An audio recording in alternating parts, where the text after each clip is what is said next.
Alô você! Estamos aqui diretamente do Aprovados do Enem. Meu nome é Júnior Tavares, sou professor de Física e vou te acompanhar pelos próximos 80 dias para que com isso você consiga a sua tão sonhada nota alta no Enem, o que vai te dar, logicamente, a passagem para todos os benefícios ao qual essa prova pode te trazer. Solta a vinheta aí, Chupetinha!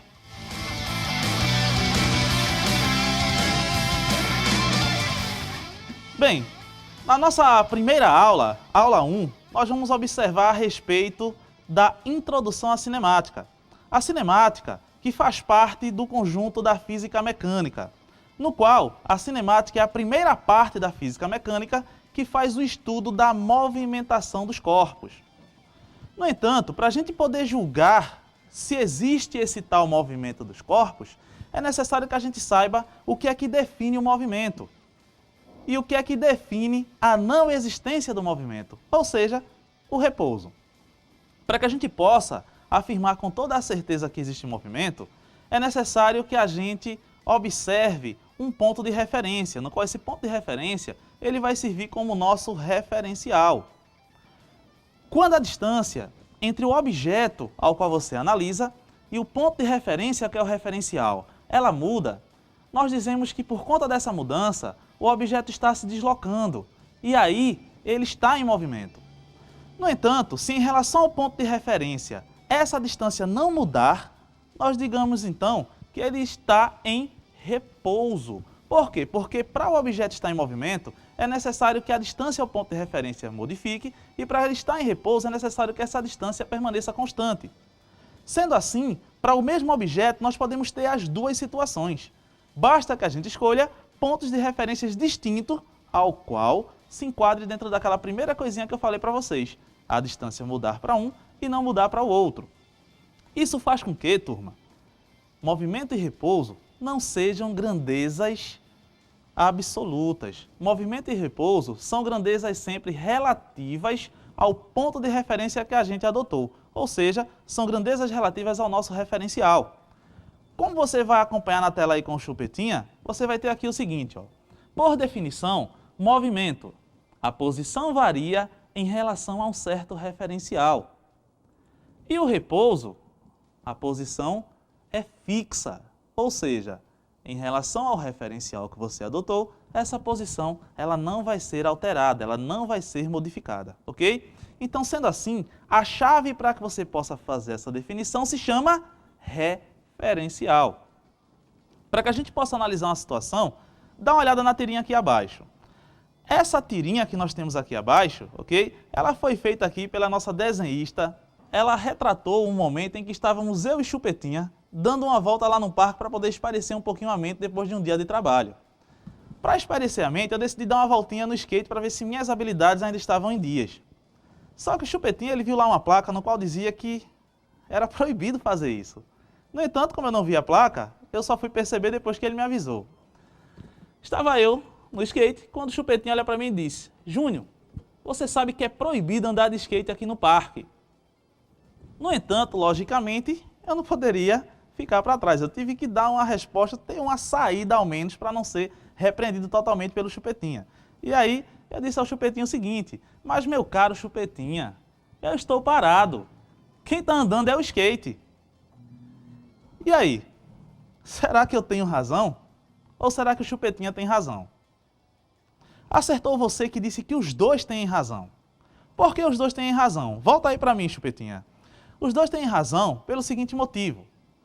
Como nós vimos agora há pouco, a ideia do movimento e do repouso é sempre relativa a um referencial.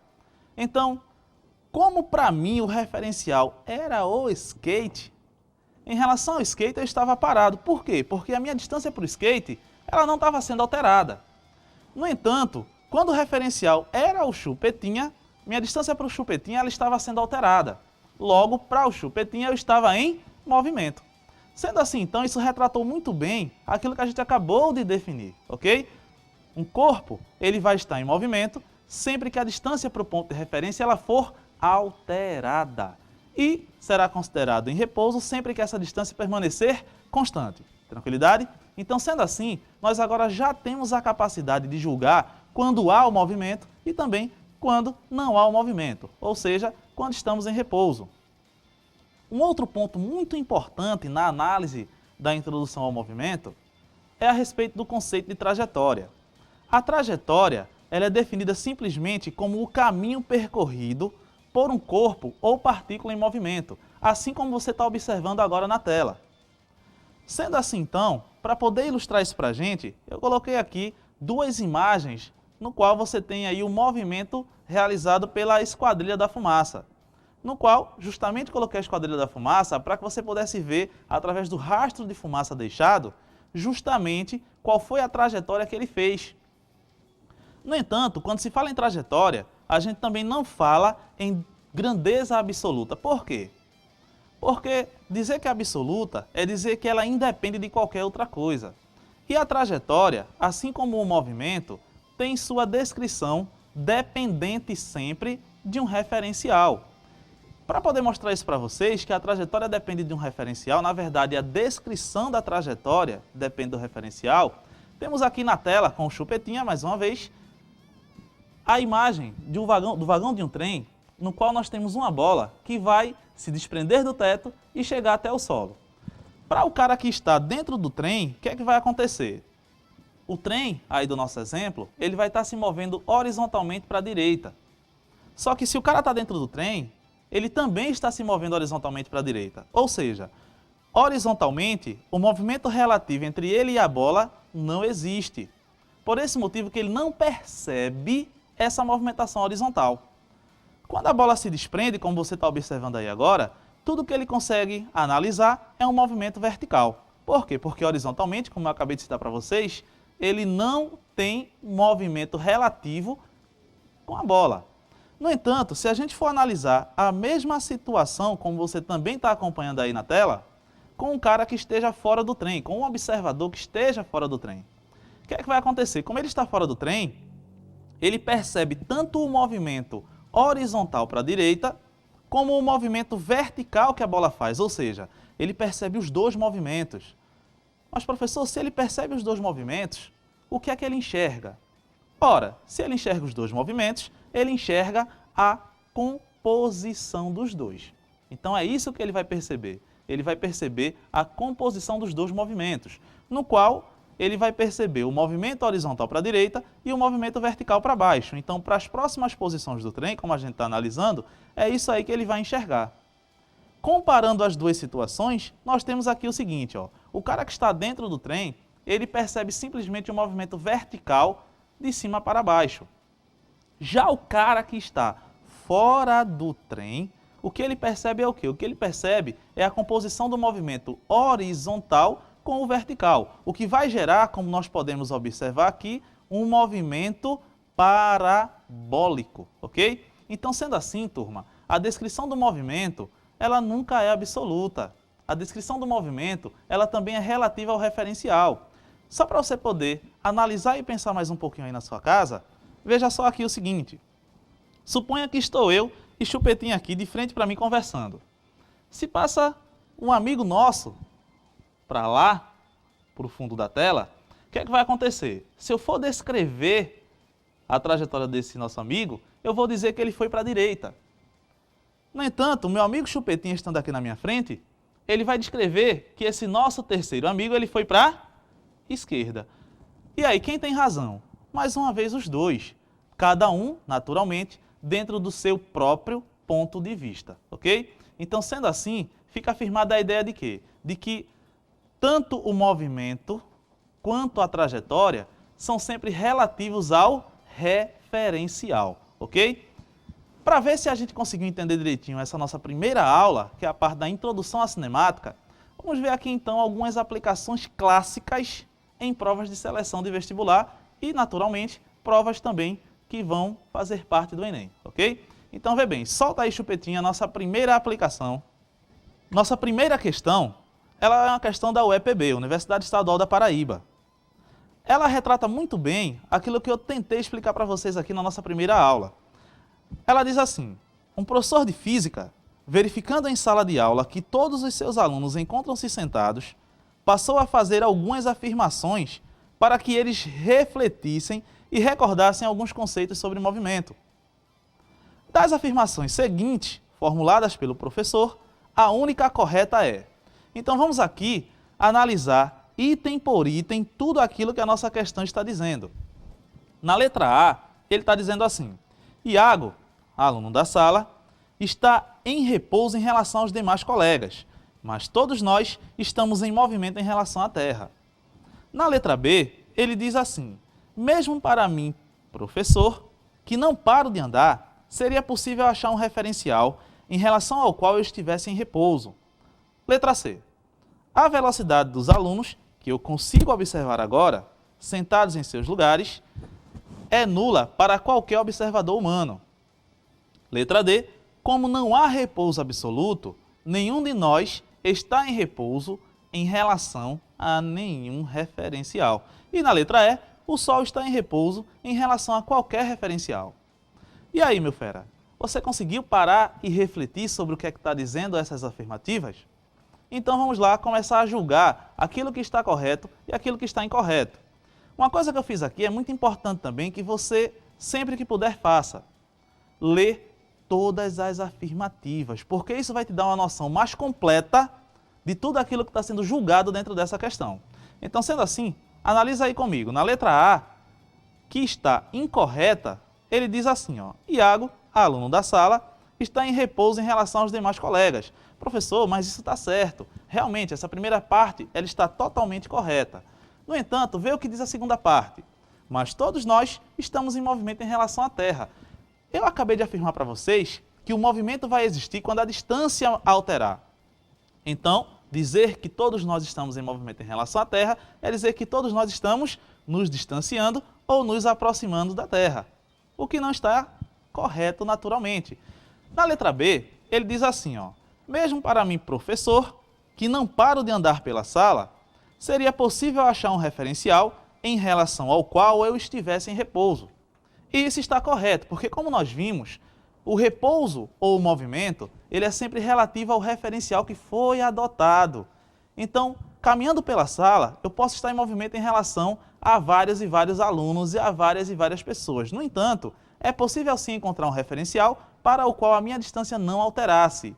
E assim eu estivesse em repouso. Então, letra B é a afirmativa correta. Marque, mas vamos observar o que falam as outras afirmativas. Vamos conhecer, na verdade, os erros que elas cometeram. É bom conhecer os erros, meu fera, porque quando a gente conhece o erro, a gente não comete. Na letra C, ele diz assim: a velocidade dos alunos, que eu consigo observar agora, sentados em seus lugares, é nula para qualquer observador humano.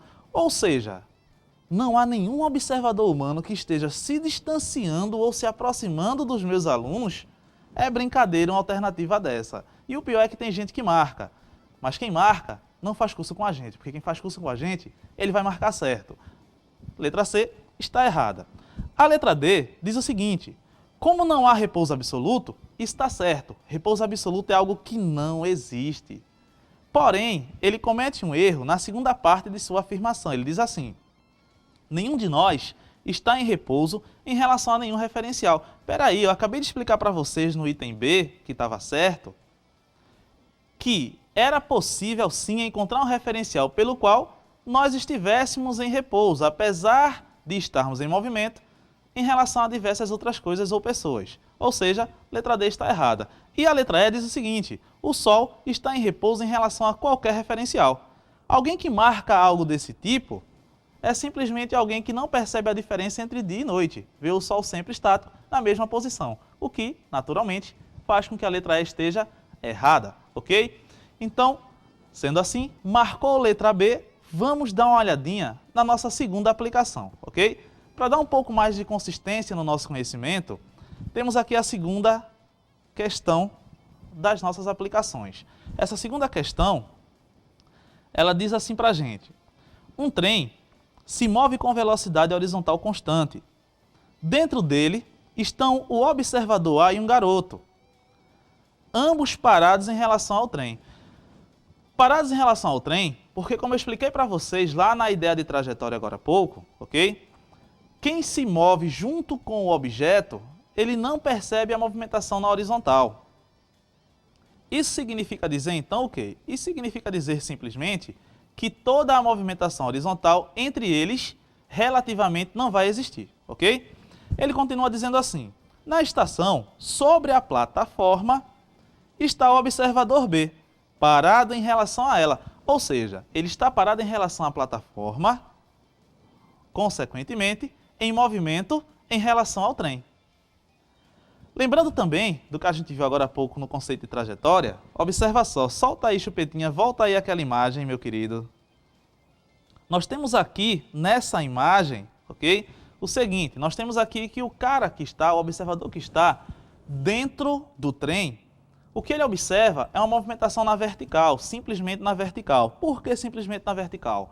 Porque horizontalmente ele se move junto com a bola. Então esse movimento relativo horizontal não existe entre eles. Existe apenas um movimento na vertical.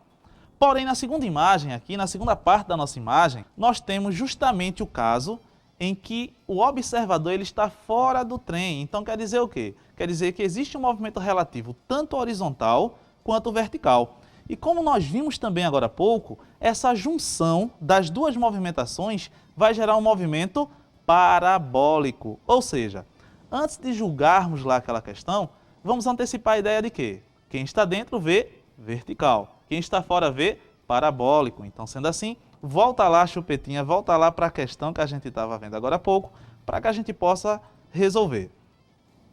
Temos aqui então o quê? Ele diz para a gente, quando o trem passa pela plataforma, o garoto joga uma bola verticalmente para cima. Eita, olha lá. Desprezando a resistência do ar, podemos afirmar que... Afirmação 1. O observador A é o que está dentro do trem, não esqueça. Vê a bola se mover verticalmente para cima e cair nas mãos do garoto. Perfeito, a gente acabou de analisar que quem está dentro do trem relativamente não percebe o movimento horizontal. Sendo assim, ele percebe apenas o movimento na vertical, o que valida totalmente essa primeira afirmação. Então, coloque aí um Vzinho de verdadeiro nela. Nossa segunda afirmação, ela diz assim: o observador B vê a bola descrever uma parábola, lembre-se, o observador B ele está o quê? Fora do trem, ok? E cair nas mãos do garoto. O que também está correto, porque como nós vimos agora há pouco, o que está dentro não percebe o movimento horizontal, vê apenas o movimento vertical. O que está fora, caso do observador B, ele vê o quê? Ele vê o movimento relativo horizontal e vertical. Juntando os dois, gera esse movimento parabólico. Então, o que é que acontece? Ele vê realmente uma parábola, ele vê a bola descrever uma parábola. Item 2 também está correto. O item 4, ele diz assim: os dois observadores veem a bola se mover numa mesma trajetória. Peraí, é brincadeira? É brincadeira porque a gente acabou de dizer o quê? O item 1, o observador A vê vertical. O item 2, o observador B vê parabólico. E como é que agora a gente pode afirmar que ambos veem a mesma coisa? Logicamente, o item 4 está incorreto, está errado. Item 8, o observador A vê a bola descrever uma parábola e cair atrás do garoto. Peraí, meu querido, a gente acabou de afirmar acima que a bola cai na mão do garoto. A gente também acabou de afirmar acima que o observador A vê o movimento na vertical. Aqui ele está dizendo que é parabólico, ou seja, está tudo errado. Desconsidere qualquer coisa nesse item 8. Vamos ao item 16. O observador B vê a bola se mover verticalmente. Eita, já começou errado também, professor. E não só começou, como também termina, veja só. E cair atrás do garoto. Naturalmente que um aluno aprovados do Enem, ele não marca uma coisa dessa, ele sabe que está errado. E aí, nas afirmativas que ele quer como resposta, ele diz assim: dê como respostas a soma dos números associados às proposições corretas. Volta para mim, Chupetinha. Então, meus feras, como nós vimos, ele quer como resposta a soma dos números corretos. E aí a gente viu agora há pouco que estão corretos apenas o item 1 e o item 2. Se ele quer a soma, então a resposta é igual a 3. Anote aí e vamos para a nossa última aplicação na nossa aula. Bem, soltando mais uma vez aí, Chupetinha, na tela, a aplicação para a galera. A afirmação todo movimento é relativo significa que, letra A, todos os cálculos de velocidade são imprecisos. Letra B, não existe movimento com velocidade constante. Letra C, A velocidade depende sempre de uma força. Letra D. A velocidade depende sempre de uma aceleração. E letra E. A descrição de qualquer movimento requer um referencial. Bem, volta só para mim, Chupetinha, mais uma vez. Como nós vimos agora há pouco na nossa aula, dizer que um movimento é relativo é dizer que o movimento vai existir ou não de acordo com o referencial que foi adotado. E das afirmativas que você está observando aí na tela mais uma vez, que o Chupetinha acabou de colocar para vocês, a única que se enquadra corretamente no que a gente viu é a letra E, ou seja, a descrição de qualquer movimento requer um referencial.